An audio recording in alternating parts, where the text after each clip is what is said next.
Have you ever wondered about the very first label given to you, the one based on your body when you were born? It is a moment that often feels like a simple declaration, yet the science behind it is wonderfully complex.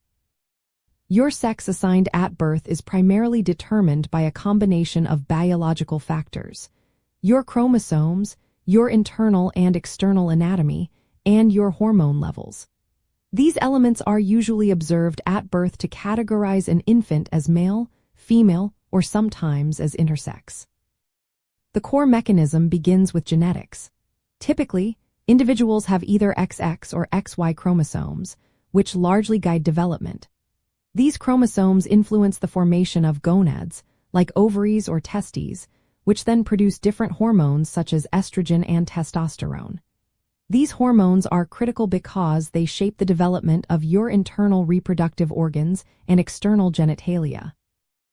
However, biological development is not always binary, and there is a natural spectrum of these traits. Understanding these biological factors can help you appreciate the diversity of human bodies and distinguish between sex assigned at birth and gender identity. Knowing that biology itself is wonderfully varied allows for a more nuanced view of yourself and others. It helps us recognize that a person's physical characteristics are just one aspect of their overall identity.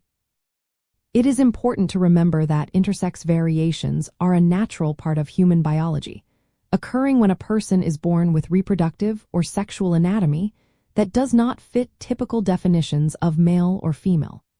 This highlights how sex assigned at birth is not always a straightforward binary, demonstrating the rich biological diversity that exists within our species.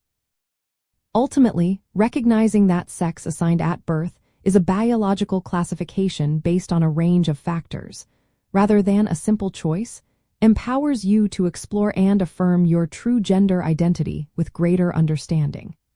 It is a foundational step in celebrating all aspects of who you are, distinct from initial medical observations.